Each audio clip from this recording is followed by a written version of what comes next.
Abandoned alien child hadn't eaten in weeks, until a human boy whispered, "You can have my food." Before we dive into this story, drop a quick hi in the comments and tell me where you're watching from. It really helps support the channel. The Refugee Processing Center on Orbital Station 7 buzzed with tense activity as hundreds of displaced aliens from dozens of worlds filled its crowded halls. In a forgotten corner, partially hidden behind storage containers, a small figure huddled alone, trembling in the artificial light. This was where 11-year-old Tyler Grant would discover something that would change everything. Tyler didn't want to be on Orbital Station 7. 6 months ago, his parents had accepted positions as humanitarian aid workers after the Galactic Alliance opened Earth's first major refugee center in orbit. "It'll be an adventure," they'd said. Some adventure. Mostly it meant being stuck in their tiny quarters while his parents worked endless shifts, their faces growing more exhausted each day as the crisis worsened. The Vraxian expansion had displaced millions across 3 sectors. The refugee situation had overwhelmed even the most advanced civilizations in the Alliance. Earth, being the newest member, had stepped up when others hesitated. Tyler didn't understand politics, but he understood that his once predictable life on Earth had been traded for this floating metal maze of strange smells, stranger beings, and the constant hum of life support systems. Today was different, though. Today was his birthday, and his mother had finally relented, allowing him to explore the public areas of the station while she attended an emergency medical conference. He carried a precious food package from the station's commissary. Real Earth food, not the bland nutritional paste that was standard issue. His parents had saved their ration credits for weeks to give him this treat. Tyler wandered through corridors he'd never seen before, fascinated by the diversity of life forms around him. Some had too many limbs, others too few. Some moved with fluid grace despite bulky bodies, while others seemed to float more than walk. Each species carried its own distinctive smell, creating a complex olfactory map that Tyler was slowly learning to navigate. He turned down a quieter hallway, seeking escape from the bustling main concourse. That's when he noticed the small access corridor behind some supply crates. Curiosity pulled him forward. The kind of curiosity his father always said would either make him a great explorer or get him grounded for life. The space behind the crates narrowed into a maintenance passage. Tyler squeezed through, his food package clutched tightly against his chest. The passage opened to a small alcove formed by the junction of several ventilation ducts. And there, pressed into the corner, was a creature unlike any Tyler had seen on the station. It was small, perhaps half his size, with skin the pale blue of Earth's winter sky. For slender arms wrapped around a torso so thin that Tyler could count what he assumed were ribs beneath the translucent skin. A large, oval head supported 2 enormous eyes, liquid pools of deep violet that fixed on Tyler with a mixture of terror and resignation. Tyler froze. The creature seemed to fold into itself even further, making a soft, keening sound that raised the hair on Tyler's arms. He took a step backward, ready to retreat, when he noticed something else. The creature's clothing, if the tattered wrappings could be called that, bore the same symbol he'd seen on many new arrivals. This was a refugee, like the others his parents helped. But unlike the others, this one was alone. And young. Very young. "Hi," Tyler said softly, keeping his distance. "I'm Tyler." The creature didn't respond, but those violet eyes tracked his every movement. "Are you lost?" Tyler tried again, taking a small step forward. The creature pressed back harder against the wall, its keening growing slightly louder. Tyler stopped. He'd seen frightened animals before, during his family's camping trips in the national parks back on Earth. His father had taught him to move slowly, speak softly, and never corner a scared animal. This wasn't an animal, Tyler knew that, but the principle seemed the same. He sat down cross-legged, placing himself at the creature's level. "It's okay," he said. "I won't hurt you." Minutes passed in silence. Tyler noticed how the creature's gaze kept darting to the package in his hands. With a jolt of understanding, he realized what that meant. Slowly, he opened his birthday meal, and the aroma of Real chicken vegetables, and spices filled the small space. The creature's reaction was immediate. Its keening stopped, replaced by a sound Tyler could only describe as a whimper. One slender arm unconsciously reached forward before being quickly withdrawn. "Are you hungry?" Tyler asked, though he already knew the answer. He broke off a small piece of chicken and held it out. "You can have some if you want." The creature didn't move, but its eyes never left the food. Tyler placed the piece on the floor between them and scooted backward. "It's okay. It's for you."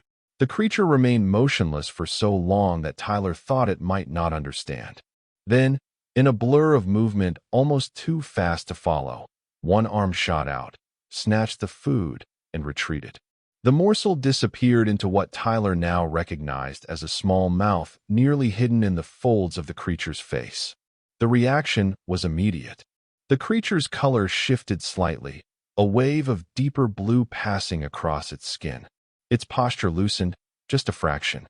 Tyler smiled and broke off another, larger piece. This time, he didn't have to place it on the floor. He extended his hand, and after only a moment's hesitation, the creature reached out with delicate fingers to take the offering. "You're really hungry, huh?" Tyler said, watching as the food disappeared again. "When did you eat last?" The creature made a new sound, a series of clicks and whistles. Tyler frowned. "Sorry, I don't understand." To his surprise, the creature raised one hand to its throat, adjusting something Tyler hadn't noticed before, a small device partially hidden by the tattered wrappings. When it spoke again, the clicks and whistles were accompanied by a mechanical voice.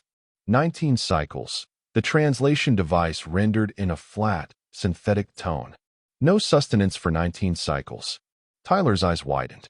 He didn't know exactly how long a cycle was, but 19 of anything without food sounded terrible. 19 cycles? That's too long. Where are your parents? Or, whoever takes care of you. The creature's color darkened momentarily. Gone. In the evacuation. I hide.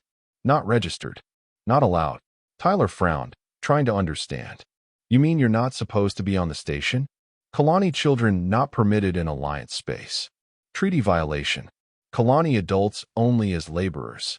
The creature's voice, even through the translator, carried a weight of sadness that Tyler could feel in his chest. If found, sent back. Back to Vraxians. A cold feeling settled in Tyler's stomach. He'd heard his parents talking about the Vraxians. They weren't just displacing people. Some said they were worse than that, especially to certain species. My name is Eliza, the creature said suddenly. In your sounds. Tyler smiled. That's a nice name. I'm Tyler. I'm 11.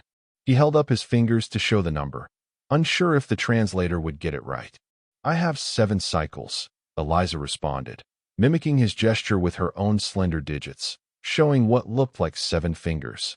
Tyler wasn't sure if that meant she was 7 years old in Earth terms, but she was definitely a child. He looked down at his food package, still mostly full, then back at Eliza. You can have my food, he whispered, pushing the entire package toward her. All of it. Eliza's eyes widened, the violet darkening to a deep purple. All. Her voice trembled even through the mechanical translation. Yes, Tyler nodded firmly. I can get more. You need it more than me. For a moment, Eliza didn't move. Then, with a speed that startled him, she pulled the package close and began to eat with desperate intensity.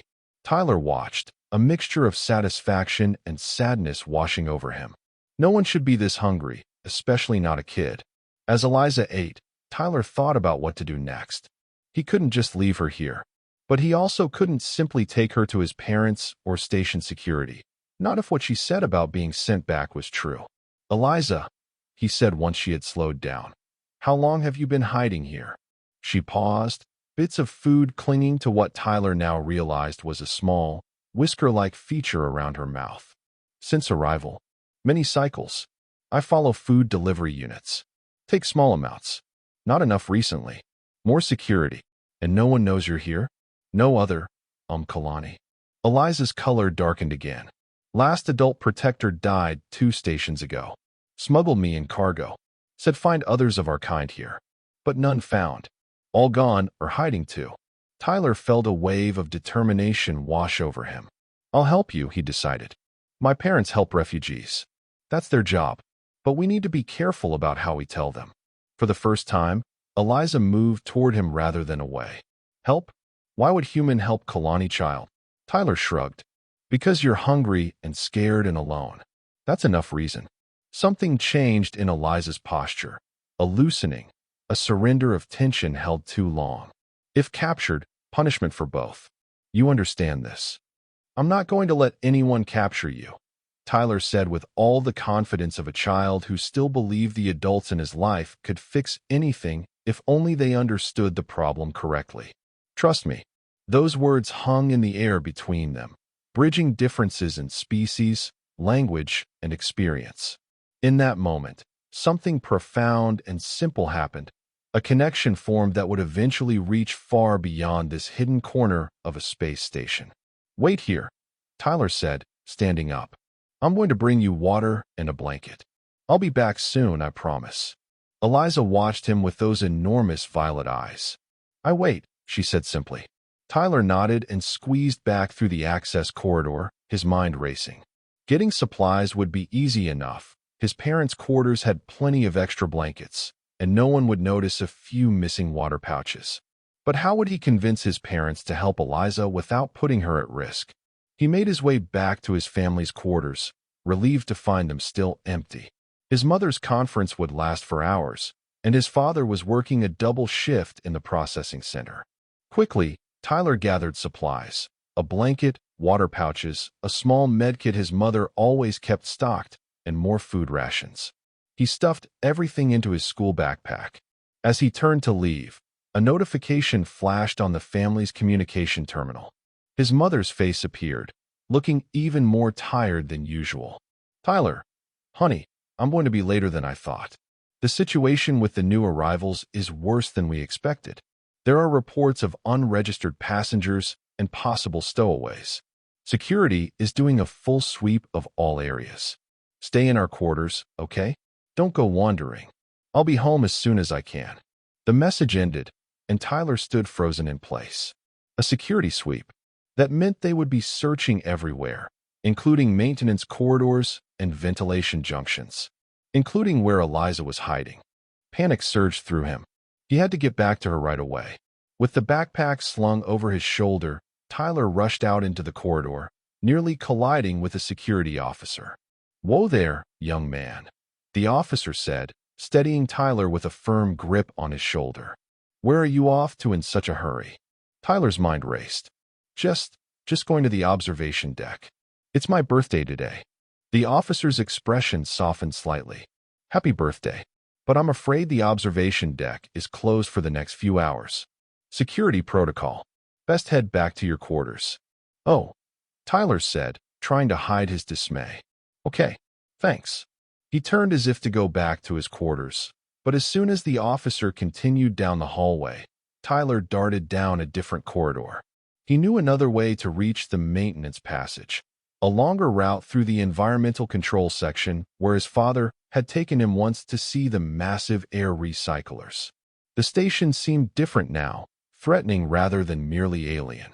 Every security officer, every announcement over the public address system, every scan at junction points felt like a direct threat to Eliza.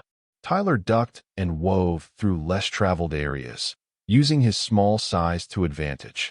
It took him nearly 30 minutes to circle around to the supply area where he'd first found Eliza. To his horror, he could see security personnel checking behind the very crates that concealed the access corridor. There was no way to reach her from this direction. Tyler backed away, mind working furiously. There had to be another entrance to that maintenance junction. Think, he told himself. Where would another access point be? He remembered his father explaining how the station's ventilation system worked, how maintenance corridors formed a secondary network throughout the station. If he could find a maintenance access panel in a nearby section, Tyler made his way to a quieter area of the station, where mostly storage and technical systems were housed. Sure enough, he found a small access panel labeled Environmental Systems Maintenance. Checking to ensure no one was watching, he pressed his hand against the access scanner. Nothing happened. Of course, These panels would be locked to authorized personnel only. Frustration and fear churned in his stomach. He was about to try another approach when a voice spoke behind him. "Looking for something, kid?" Tyler spun around to face a station technician, a tall woman with dark hair pulled back in a practical ponytail. Her jumpsuit bore the insignia of environmental systems. Tyler began, then stopped. A desperate idea formed. Sometimes the truth, or part of it, was the best option. "I found something in one of the maintenance junctions. Something important. I need to get back there." The technician raised an eyebrow. "Maintenance areas are off-limits to civilians, especially children." "Please," Tyler said, hearing the desperation in his own voice. "It's really important. Lives at stake important." Something in his expression must have reached her, because her stern look faltered. "What's your name, kid?" "Tyler Grant. My parents are Dr. Lauren Bennett and Caleb Walker. They work with the refugee processing team." Recognition flickered in the technician's eyes. "Bennett's kid? I know your mother. She patched me up last month after that coolant leak." She studied him for a long moment. "What exactly did you find in the maintenance junction?" Tyler hesitated. "I can't really explain, but it's someone who needs help. Someone who'll be in danger if security finds them first." The technician's eyes narrowed. "You're talking about one of the unregistered arrivals." Tyler didn't answer, which was answer enough. She sighed heavily. "Look, kid, I can't just—" "Please," Tyler interrupted. "My mom helps people. My dad helps people. That's what they do. That's what humans are supposed to do, right? Help people who need it." The technician looked around the empty corridor, then back at Tyler. "Your parents are good people. They've helped a lot of folks on this station, including me." She seemed to come to a decision. "I'm not opening this panel for you, but I am going to run a routine check on Junction 7 Alpha, which happens to connect to the area behind Storage Section 12. And I might need an assistant to hand me tools." She fixed Tyler with a stern look. "An assistant who will stay right with me and not go wandering off into the maintenance system alone." "Understood." Relief flooded through Tyler. "Yes, understood." The technician, her badge red in Harper, opened the panel with her access code and gestured for Tyler to follow her into the narrow passage beyond. "Stay close. These junctions can be confusing if you don't know them." They moved through the maintenance corridor, the technician occasionally stopping to check something or make a minor adjustment to equipment. After several minutes of walking, she stopped. "Junction 7 Alpha is just ahead. This connects to the area you were in before." Tyler nodded eagerly. "Okay," she said, lowering her voice. "I'm going to check the environmental controls in the next section. I'll be about 10 minutes. Whatever you need to do, do it fast. When I come back, we leave together. No arguments." "Thank you," Tyler whispered. The technician nodded once and continued down the passage, leaving Tyler alone. As soon as she was out of sight, he hurried to the junction and squeezed through the narrow opening. "Eliza," he called softly. "It's me, Tyler." For a terrifying moment, there was no response. Then a slight movement in the shadows revealed Eliza, pressed even more tightly against the wall than before. "Security everywhere," she whispered, her translator rendering her fear in that flat mechanical voice. Coming closer. "Found others in hiding." "I know," Tyler said, quickly kneeling beside her and opening his backpack. "Here, I brought water and more food. And a blanket. And we need to go somewhere else. This place isn't safe anymore." Eliza took the water pouch with trembling hands. "No safe place for Kalani child." "There is," Tyler insisted, helping her wrap the blanket around her thin shoulders. "My parents' quarters. They won't be home for hours. We can hide you there until I can explain everything to them." Eliza's color darkened with what Tyler was learning to recognize as fear. "Your adult protectors may notify security." "They won't," Tyler said with absolute conviction. "They help people. And once they understand, they'll help you too." Eliza seemed unconvinced, but she was clearly too weak and frightened to argue. Tyler helped her to her feet, surprised at how light she felt even as she leaned against him. "We have to go with a station technician," he explained. "She's helping us, but we need to be quick and quiet." They made their way back to the junction where Technician Harper had left Tyler. To his relief, she wasn't back yet. He helped Eliza sit down, the blanket concealing most of her alien features. Minutes later, footsteps announced the technician's return. She stopped abruptly when she saw Eliza. "This is who you found?" she asked, her expression unreadable. Tyler nodded, stepping protectively in front of Eliza. "She's been hiding for weeks. She hasn't eaten. She needs help." The technician knelt down, keeping some distance between herself and Eliza. "Hey there. I'm Naomi. What's your name?" "Eliza," came the translated response. "You report to security?" Technician Harper looked at the small alien child for a long moment, then at Tyler, then back to Eliza. "No," she said finally. "Not yet, anyway. Let's get you somewhere safer first, then figure out next steps." Relief washed over Tyler. "Thank you. Don't thank me yet, kid. This is way above my pay grade." She stood up. "Can she walk?" Tyler looked at Eliza, who nodded and struggled to her feet. "I can walk," she said, though she swayed slightly. "All right then. Stay between us, keep that blanket wrapped tight, and let's move quickly." They made their way through the maintenance corridors, the technician leading, Tyler and Eliza in the middle, backtracking occasionally when voices could be heard ahead. Finally, they reached a different access panel. "This leads out near the residential sections," Technician Harper explained. "Less security presence there right now, since they're focusing on the main areas and cargo sections." She opened the panel and checked that the corridor beyond was clear. "Okay, Tyler, which section are your quarters in?" "Residential Block C, Unit 427, Tyler said. The technician nodded. "Not far. I'll go first, you two follow at a distance. If I stop or signal, you stop immediately." "Got it." They both nodded, and the strange procession moved out into the main corridor. Tyler kept close to Eliza, ready to support her if she stumbled. They passed a few station residents, but most were too preoccupied with their own concerns to pay attention to a woman in a technician's jumpsuit or a boy with what appeared to be a smaller child wrapped in a blanket. They were nearly to Residential Block C when a security announcement echoed through the corridors. "Attention all station personnel and residents. Security sweep in progress. Please have identification ready for verification. Report any suspicious activity or unauthorized persons immediately." Technician Harper glanced back at them, her expression tense. "Almost there. Keep moving." They reached the entrance to Block C just as a pair of security officers appeared at the far end of the corridor. Tyler felt Eliza stiffen beside him. "Don't run," the technician whispered. "Act natural. They're not looking at us specifically." They continued walking at a steady pace. Tyler kept his eyes forward, fighting the urge to look back. His heart pounded so loudly he was sure everyone could hear it. "Tyler Grant." The voice froze him in place. One of the security officers was calling his name. Slowly, Tyler turned.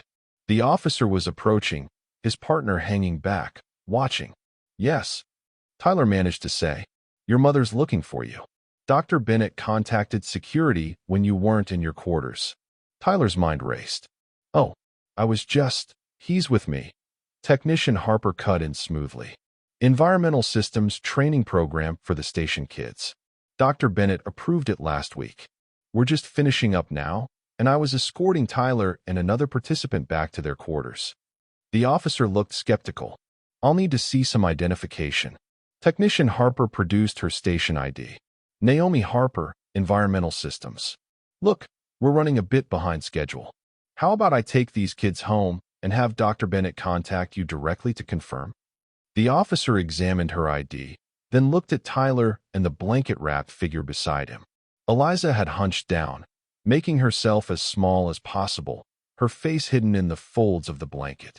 For a terrible moment, Tyler thought the officer would insist on seeing Eliza's face or asking for her identification. Instead, after what seemed like an eternity, he handed back the ID. "Make sure Dr. Bennett calls security as soon as she returns to her quarters. And no more wandering around during security alerts, understood?" "Yes, sir," Tyler said quickly. The officer nodded and rejoined his partner. They continued their patrol in the opposite direction. "That was too close," Technician Harper muttered once they were out of earshot. "Let's move." They hurried the rest of the way to Unit 427. Tyler pressed his palm to the scanner, and the door slid open. They rushed inside, the door closing behind them with a soft hiss that sounded to Tyler like the most wonderful sound in the world. "We made it," he breathed, turning to Eliza with a smile.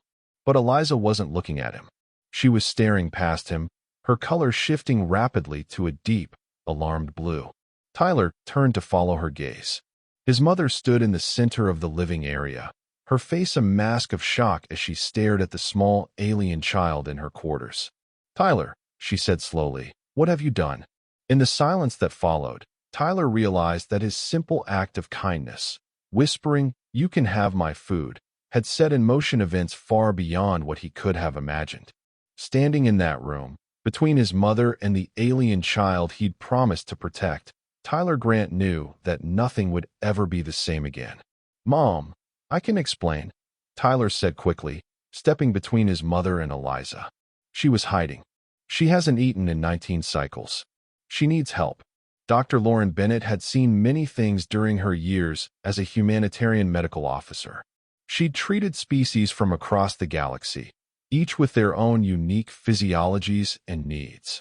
But finding her son harboring what appeared to be a severely malnourished alien child in their quarters during a station-wide security alert, that was new.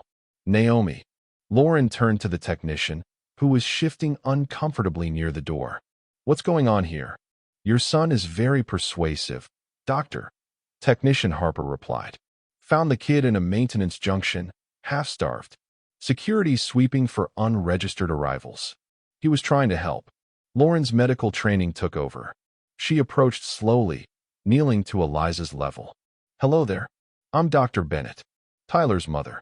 Eliza's color rippled with anxiety, but she didn't retreat. "I am Eliza," her translator rendered in that flat synthetic voice. "Tyler gave food. Said you help people." Lauren glanced at her son, whose face was set with determination she rarely saw. "He's right. Helping people is my job." She turned back to Eliza. "May I examine you? I want to make sure you're okay." Eliza hesitated, then nodded. 19 cycles. No proper sustenance. Some water. Growing weak. Lauren's expression grew concerned. 19 cycles without food is dangerous for any species. She looked at Tyler. "Get my medical kit from the bedroom, please." As Tyler hurried to comply, Lauren turned to Technician Harper. "Thank you for helping them, Naomi. This is probably where you want to excuse yourself from the situation." The technician hesitated. "Is the kid going to be okay?" "I'll make sure of it," Lauren promised. Harper nodded.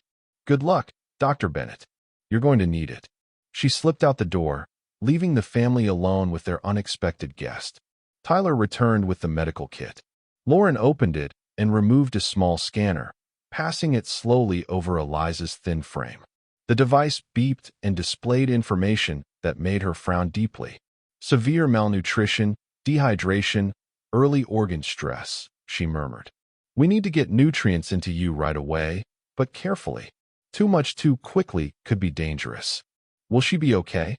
Tyler asked anxiously. "With proper care, yes," Lauren said, already preparing a nutrient solution from her supplies. "Eliza, this will help your body recover. It might not taste very good, but it's important you drink it slowly." Eliza accepted the small cup with trembling hands. "Thank you, Dr. Mother of Tyler." Lauren smiled despite herself. "Just Dr. Bennett is fine." She watched as Eliza sipped the solution, then turned to her son. "Now, I think you'd better tell me everything." Tyler took a deep breath and explained how he'd found Eliza, what she'd told him about being a Kalani child smuggled aboard, and why she was hiding from authorities. "If they find her, they'll send her back," Tyler finished urgently. "Back to the Vraxians." "Mom, we can't let that happen." Lauren was silent for a long moment, her expression troubled. "Tyler, there are protocols for unaccompanied minors in refugee situations. I can't simply, but the protocols won't protect her." Tyler interrupted. "She said Kalani children aren't allowed in Alliance space because of some treaty. The protocols would just send her back." Lauren sighed. "It's more complicated than that. The Vraxian Treaty limits immigration from certain species. Yes, But there are exceptions for genuine refugee cases, especially children. Then why was she hiding? Why did someone smuggle her aboard? Tyler challenged. Before Lauren could answer, the door slid open. Caleb Walker stepped in, his tall frame filling the doorway. His eyes widened as he took in the scene. Lauren? What's going on? His gaze fixed on Eliza, who had shrunk back against the wall, her color darkening with fear. Dad, Tyler jumped up. This is Eliza. She's Kalani. She needs our help. Caleb looked from his son to his wife, confusion evident in his expression. Is this part of the security alert? Are you treating refugees in our quarters now? Lauren stood up, placing a calming hand on her husband's arm. Caleb, our son found her hiding on the station. She's been alone for weeks, without proper food. She's just a child. Caleb's expression softened as he looked more closely at Eliza. Years of refugee work had given him a keen eye for suffering, and what he saw in the small alien child touched something deep within him. He knelt down beside her. Hello, Eliza. I'm Caleb, Tyler's father. Hello, father of Tyler. Eliza responded, her translator making the words sound stilted and formal. I apologize for intrusion. I will leave when able. You're not going anywhere until you're better, Tyler said firmly. Caleb looked at his son with a mixture of pride and concern. Tyler, son, I appreciate what you're trying to do here, but this is a serious situation. Harboring an unregistered refugee, even a child, has consequences. But Dad, you always say we should do the right thing, even when it's hard, Tyler argued. Helping Eliza is the right thing. Caleb couldn't argue with that. He turned to Lauren. What's her condition? Stable, but serious, Lauren replied. Severe malnutrition, dehydration. Nothing that can't be reversed with proper care, but she needs time and proper nutrition. And what happens when security comes looking? They're conducting full sweeps of all residential sections, Caleb pointed out. We have to hide her, Tyler said immediately. Lauren and Caleb exchanged glances. Tyler, his mother began gently. Hiding her isn't a long-term solution. We need to find a way to help her legally. But there isn't one, Tyler insisted. She told me. A sharp knock at the door cut him off. Everyone froze. Security check, called a voice from outside. Please open the door. Caleb reacted first. Lauren, take Eliza to the bathroom. Tyler, act normal. As his wife quickly helped Eliza to her feet, Caleb composed himself and opened the door. Two security officers stood in the hallway. Mr. Walker, the lead officer said. Routine security check. We need to scan your quarters. Caleb nodded, stepping aside. Of course. Is something wrong? Just following protocol, sir. There are reports of unregistered arrivals on the station. The officers entered, small scanners in hand. Is your family home? My son is here, Caleb said, gesturing to Tyler, who was sitting on the couch, trying to look relaxed. My wife is in the bathroom. The lead officer nodded to his partner, who began scanning the living area. We won't take long, sir. Standard procedure. Tyler watched, heart pounding, as the second officer moved methodically through their quarters, the scanner beeping softly. When he approached the bathroom door, Tyler couldn't help tensing. Occupied, called Lauren's voice from inside. I'll be out in a minute. The officer hesitated, then continued scanning near the door. Picking up unusual readings here, he said to his partner. Could be interference from medical equipment. The lead officer frowned. Dr. Bennett is medical staff, correct? Yes, Caleb confirmed. She often brings work home. The bathroom door slid open, and Lauren stepped out, looking perfectly composed. Sorry for the delay, officers. How can I help you? We're conducting security scans, doctor. Getting some unusual readings near your bathroom. Lauren nodded calmly. That would be my medical kit. I was just inventorying supplies. Some of the biomedical scanners can interfere with security equipment. The officer seemed satisfied with this explanation. We're almost finished here, doctor. Standard procedure during alerts. Of course, Lauren said. We understand. The officers completed their scan, finding nothing else of interest. As they moved toward the door, the lead officer turned back. By the way, Dr. Bennett, security was looking for your son earlier. Lauren placed a hand on Tyler's shoulder. Yes, a misunderstanding. He was participating in an educational program with Technician Harper. I should have updated his clearance. The officer nodded.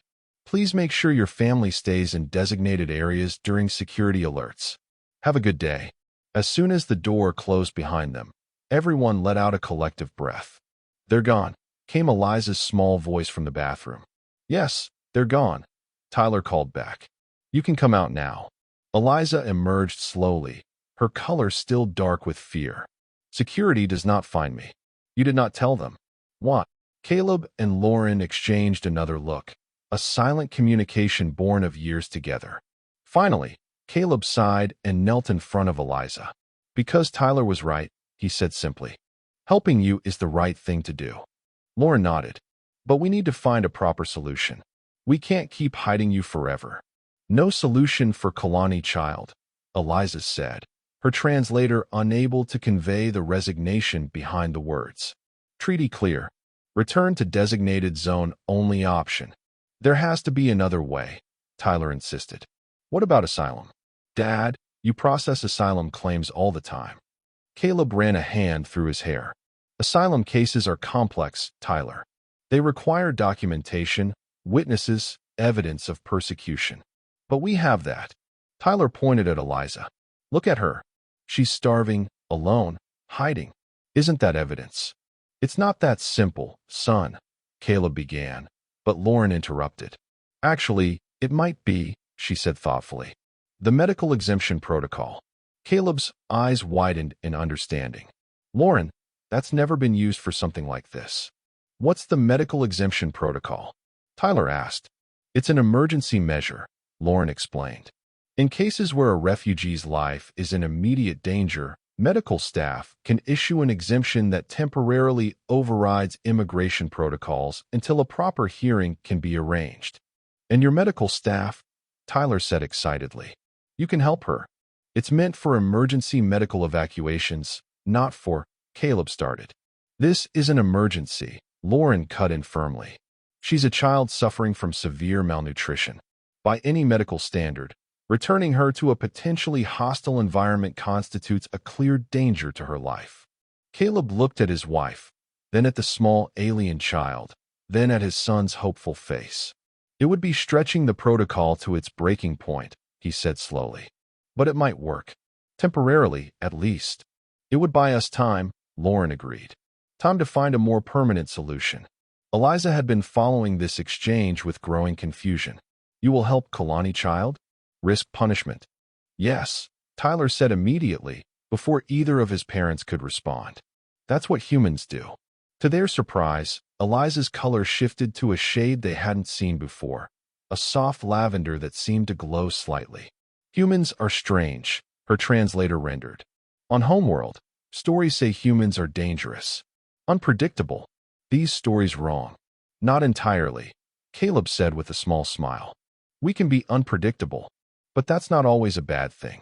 Lauren was already at the communication terminal. I'm going to contact Dr. Miles. He's the chief medical officer, and I trust him. If anyone can help us navigate this, it's him.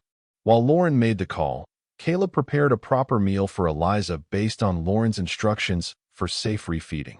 Tyler sat beside Eliza, explaining Earth foods as his father worked. These are carrots, he said, pointing to the orange vegetables. And that's rice. It's really mild, so it should be good for you right now. Eliza watched the food preparation with fascination. On Homeworld, food grows in water. Different colors, different tastes. Miss Home Food. What happened to your home? Tyler asked gently. Eliza's color darkened slightly. Vraxians came. Said resources needed for expansion. Took adults for labor. Children. Her voice trailed off. Not useful. Tyler felt a surge of anger. That's horrible. Many species suffer, Eliza said simply. Kalani not special. Everyone is special, Tyler insisted. Everyone deserves help. Lauren returned from the communication terminal, her expression cautiously optimistic. Dr. Miles is coming here. He wants to examine Eliza himself before making any decisions. Is that good or bad? Tyler asked. It's good, Lauren assured him. Trevor Miles is a good man. He'll do what's right. Less than an hour later, there was another knock at their door. This time, it was a tall, thin man with kind eyes and gray hair at his temples. Dr. Trevor Miles entered the quarters with a medical case similar to Lauren's, but larger. Dr. Bennett. He greeted Lauren formally, then nodded to Caleb. Mr. Walker. His gaze finally settled on Tyler and Eliza, who were sitting together on the couch. And you must be Tyler. Your mother speaks highly of you. Yes, sir, Tyler replied, instinctively moving slightly in front of Eliza. Dr. Miles approached slowly and knelt in front of them. And this is Eliza, I presume? Hello, young one. I'm Dr. Miles. Eliza's color shifted nervously, but she didn't retreat. Hello, Dr. Miles, her translator rendered. May I examine you? He asked gently. I need to understand how best to help you. After a reassuring nod from Tyler, Eliza agreed. Dr. Miles conducted a thorough examination, his scanner more sophisticated than Lauren's. When he finished, he looked grave. Severe malnutrition, as you diagnosed, Dr. Bennett. But there's more. He showed Lauren the scanner's display. Early-stage systemic failure. The colony physiology is more fragile than most humanoid species. Another few days without intervention, and the damage would have been irreversible. Can you help her? Tyler asked anxiously. Dr. Miles looked at the boy thoughtfully. Young man, you already did the most important part. You found her and gave her food. Now it's my turn. He turned to Lauren and Caleb. The medical exemption protocol definitely applies here.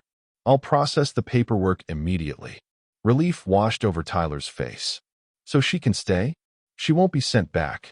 For now, she's under medical protection, Dr. Miles confirmed. But long-term, he looked at Eliza, then at the family. That's more complicated. One step at a time, Lauren said firmly. First, we get her healthy. Dr. Miles nodded. I'm authorizing her transfer to the medical bay under Dr. Bennett's care. We'll register her properly as a medical emergency case. No, Tyler said immediately. She should stay here. With us. The adults exchanged glances. Tyler, his father began gently. The medical bay has better facilities, but she's been alone and scared for weeks. Tyler interrupted. She needs more than medical stuff. She needs to feel safe. Dr. Miles studied the boy for a moment, then smiled slightly. Your son has good instincts, he told Lauren and Caleb. Fear and isolation can be as damaging as physical deprivation. He considered for a moment. A compromise, perhaps. Primary treatment in the medical bay, but once stabilized, continued recovery here under Dr. Bennett's supervision. That could work, Lauren agreed. I can monitor her condition and report directly to you. And I can help with the documentation for her case, Caleb added. Start building a proper asylum claim. Dr. Miles nodded. Good. Let's proceed then. He turned back to Eliza. Young one, these people want to help you. Do you understand? Eliza looked at each of the humans in turn, her gaze lingering longest on Tyler. Yes, she said finally. I understand. Humans help. Tyler first, now others. That's right, Dr. Miles said with a gentle smile. Now, we need to go to the medical bay for a little while. Tyler can come too, if that would make you more comfortable. Eliza's color brightened slightly. Tyler comes. Of course I'm coming, Tyler said immediately. I promised I'd help you, remember? The next few days established a new routine. Eliza spent mornings in the medical bay, receiving specialized treatments and nutrients formulated specifically for her colony physiology. Dr. Miles had located information on her species in the Alliance medical database, though the records were limited. In the afternoons, she would return to the Grant Walker quarters, where Lauren continued her treatment and Tyler kept her company. Caleb, meanwhile, worked tirelessly on building an asylum case, gathering information about the Vraxian treatment of Kalani and other displaced species. Eliza grew stronger each day. Her color became more vibrant, shifting through shades of blue that reflected her improving health and spirits. She began to speak more, telling Tyler about her home world, a planet of vast oceans and floating cities, where Kalani children learned to swim before they could walk. Our cities moved with currents, she explained one evening as they sat together in Tyler's room. Always changing, always new views. That sounds amazing, Tyler said, trying to imagine it. Do you miss it a lot? Eliza's color darkened briefly. Miss home. Miss family. But her color brightened again as she looked at Tyler. Found new family. Different, but good. Tyler smiled. Yeah, different but good. A week after they'd found Eliza, Caleb returned home with news. His expression was serious as he gathered everyone in the living area. The Alliance Refugee Commission has agreed to review Eliza's case, he began. That's the good news. And the bad news? Lauren asked. The Vraxian representative has filed a formal protest. They're claiming all Kalani are subject to the labor treaty, regardless of age. Caleb's jaw tightened. They're demanding her immediate return. Tyler felt cold fear grip his heart. They can't take her. She's under medical protection. The protection is temporary, Caleb explained gently. Once Dr. Miles certifies that she's physically recovered, the exemption expires. Then don't certify her, Tyler said desperately, looking at his mother. Say she still needs treatment. Lauren shook her head sadly. That would be unethical, Tyler. And it would only delay the inevitable. We need a permanent solution. What about the asylum claim? Tyler asked his father. You said you were building a case. I am, Caleb assured him. But asylum cases take time. And without adult Kalani to testify about their treatment. He trailed off, looking troubled.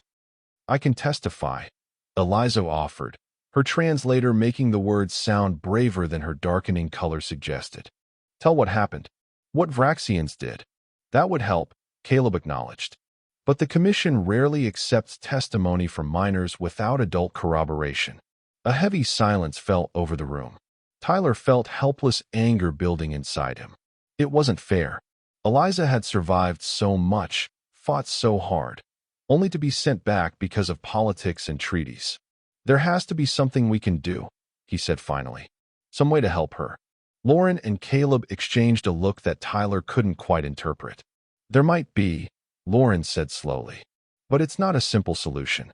What is it? Tyler asked eagerly. We've been discussing it with Dr. Miles, Caleb explained. There's a provision in Alliance law for displaced minors with no surviving family. A form of guardianship.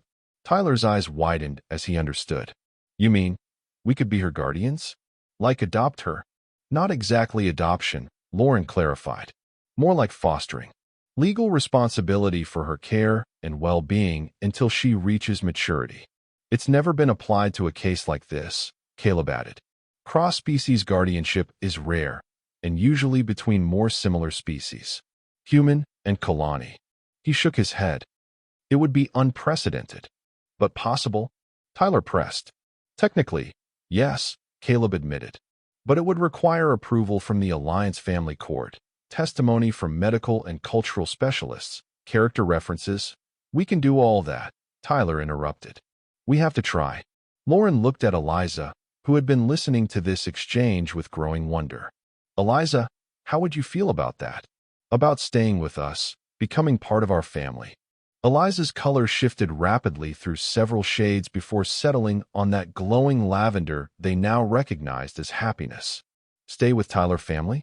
This possible. We're going to try to make it possible, Caleb promised.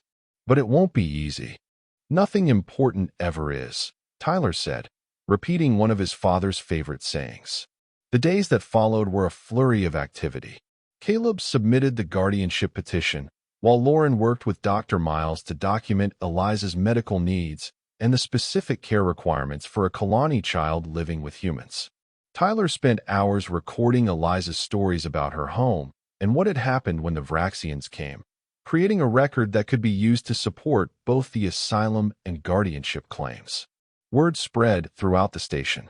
To the family's surprise, support came from unexpected quarters.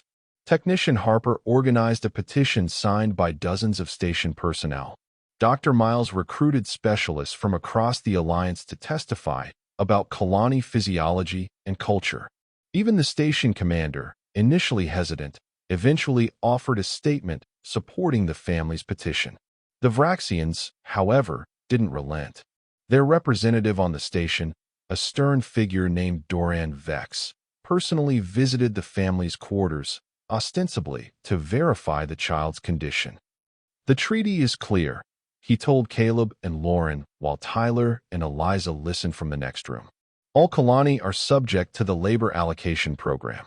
The child will be placed in an appropriate facility until she reaches working age. She's seeking asylum, Caleb responded firmly. And we filed for guardianship. Until those matters are settled, she remains under medical protection. Vex's expression hardened. The Alliance Council values its relationship with the Vraxian expansion. They will not jeopardize that relationship for one illegal refugee. After he left, Eliza's color had darkened to a deep, frightened blue. Vraxians powerful. Alliance fears them. Maybe, Tyler acknowledged. But they haven't met my parents when they're determined. The hearing was scheduled for 3 weeks after they'd found Eliza. By then, she had regained much of her strength. Her translator had been upgraded, allowing for more nuanced expression, though she was also beginning to learn simple human phrases without it. The morning of the hearing, the family gathered in their quarters. Eliza wore new clothing that Lauren had specially commissioned from the station's fabrication unit, designed to accommodate her 4 slender arms and adapted to the Kalani preference for flowing fabrics. Ready? Tyler asked her as they prepared to leave. Eliza's color shifted to a determined shade of blue. Ready, she confirmed. Not afraid with Tyler family. The hearing was held in the station's main conference room, converted for the occasion into something resembling a courtroom. Representatives from the Alliance Refugee Commission, the Family Court, and various diplomatic corps filled one side of the room. The Vraxian delegation, led by Vex, occupied another. The Grant Walker family and their supporters, including Dr. Miles, Technician Harper, and others, sat together on a third side. The proceedings began formally, with statements from all parties. The Vraxian representative spoke at length about treaty obligations and the importance of maintaining established protocols. The Alliance representatives seemed torn, acknowledging both the treaty requirements and humanitarian concerns. Then it was the family's turn. Caleb presented their petition for guardianship, supported by Lauren's medical testimony. Dr. Miles provided expert opinion on Eliza's physical and emotional needs. Even Technician Harper spoke, describing how she'd found Tyler trying to help Eliza and the impression it had made on her. Finally, it was Eliza's turn to speak. She stood before the assembled officials, her color shifting nervously. I am Eliza of Kalani, she began, her translator rendering her words clearly. My home is gone. My family is gone. Vraxians took everything. Her color darkened with the painful memory. I hide. I starve. I expect to die. The room was completely silent as she continued. Then Tyler finds me, gives food, says simple words. You can have my food. Small words, big meaning. Her color lightened to that glowing lavender. Human boy shows kindness when no one else does. Human family gives safety, healing, home. She looked at the officials directly. I asked to stay with them, to learn human ways, to live without fear. There wasn't a dry eye in the room, except among the Vraxian delegation, whose expressions remained impassive. After Eliza's testimony, the officials called for a recess to deliberate. The family waited anxiously in an adjoining room, none of them able to eat or relax. What happens if they say no? Tyler asked quietly. We don't give up, his father answered firmly. We appeal, we petition, we find another way. And in the meantime, Lauren added, Eliza stays under medical protection. I'll make sure of that. After what seemed like an eternity, they were called back. The head of the commission, a solemn woman with steel-gray hair, addressed them directly. This case presents unprecedented challenges, she began. We have treaty obligations to consider, diplomatic relations to maintain, and the welfare of a child at stake. She paused, looking directly at Eliza. However, Alliance law is clear on one point. The best interests of the child are paramount. Tyler held his breath. The Commission finds that returning the minor Kalani known as Eliza to Vraxian custody would constitute a clear danger to her well-being. Furthermore, we find that the petition for guardianship filed by Caleb Walker and Dr. Lauren Bennett meets all legal requirements and is supported by substantial evidence of their ability to provide appropriate care. The Vraxian representative stood abruptly. This is an outrage. The treaty clearly states. The treaty, the commissioner interrupted firmly, applies to adult laborers, not unaccompanied minors. Our legal experts have reviewed the text thoroughly and find no provisions that supersede Alliance child protection laws. She turned back to the family. The petition for guardianship is granted, pending a 6-month evaluation period. Eliza will remain in your care, with regular medical and social service check-ins to ensure her needs are being met. Joy erupted around them. Lauren hugged Eliza while Caleb clasped Tyler's shoulder, pride evident in his eyes. The Vraxian delegation stormed out, Vex's final glare promising this wasn't over, but for now, at least, they had won. That evening, they celebrated in their quarters. Lauren had prepared a special meal combining Earth foods that Eliza had come to enjoy with synthesized versions of Kalani delicacies based on her descriptions. Technician Harper and Dr. Miles joined them, along with others who had helped their cause. As the adults talked, Tyler and Eliza slipped away to the observation deck. They stood side by side, looking out at the stars. "Your star's different from home stars," Eliza said softly. "But beautiful too." Tyler nodded. "Everything's different. But that's okay, right?" Eliza's color shifted to that warm lavender. "Yes, different but good." She turned to look at him. "Thank you, Tyler. For food. For family. For everything." Tyler smiled. "You know what my dad always says? That sometimes the smallest actions have the biggest consequences. I just wanted to help someone who was hungry. I never imagined Kalani child become part of human family." Eliza finished for him. "Never imagined humans fight for Kalani." "Well, get used to it," Tyler said with a grin. "That's what families do." As they looked back at the stars, Tyler thought about how his simple offer of food had changed not just Eliza's life, but his own. He'd wanted adventure when they'd moved to the station, and he'd certainly found it, not in exploration or excitement, but in the quiet courage of doing the right thing. In the years that followed, Eliza thrived with her human family.